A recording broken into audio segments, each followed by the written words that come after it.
Morning, welcome to our thought for the day. I'd like to read a little verse from Matthew chapter 26, and it's verse 56.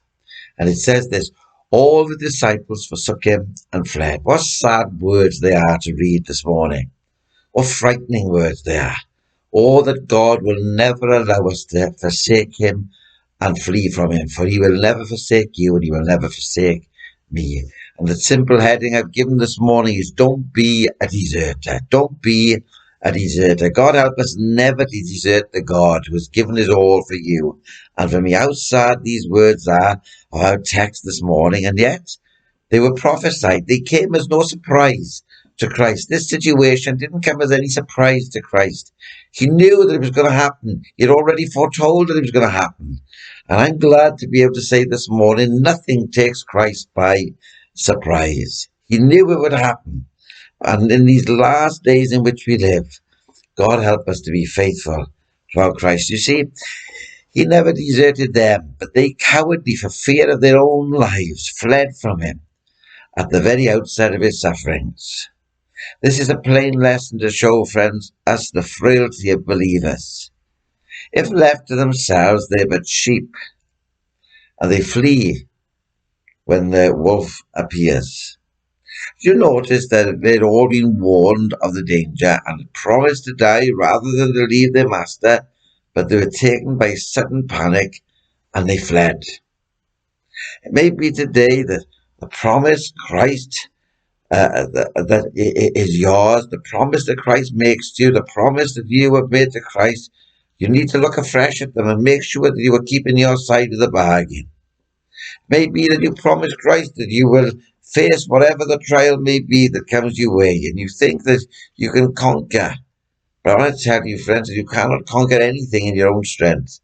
You cannot conquer anything without Christ as your Saviour and your King. And so we must trust completely upon him and in him alone.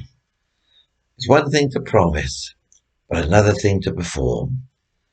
Help us to make us people who will perform the very promises that we make. It would have been, you see, today the eternal honour to have stood manfully and faithfully at the side of Jesus, but they fled. God help us from imitating them. God help us to be strong and to be courageous for Christ. For the Lord your God is with you, and he will never leave you. There is no safer place than by the Master, for he is well able to take care of you. He's able to call 12 legions of angels. You see, the mistake they made was that they ran from the place of true safety. Let us never forget that God can make the coward brave. For they were apostles who were as frightened as a mouse, but now they've become as bold as a lion. You see, after the Spirit of God came upon them, and the same Spirit that made them brave can do the same for you and me today. It's the very same Spirit. There is no difference. How sad the Saviour was. How sad the Saviour must have felt as he saw his friends so faithless and forsake him. God help us not to forsake him, not to crucify him afresh, and to put him for an open shame. God help us never to be ashamed of our Saviour, always to be amazed by him, and enable us never to be a deserter, but a true disciple, a true follower, and serve him with all our hearts, and follow him until he comes to take us to be with him, to receive our reward.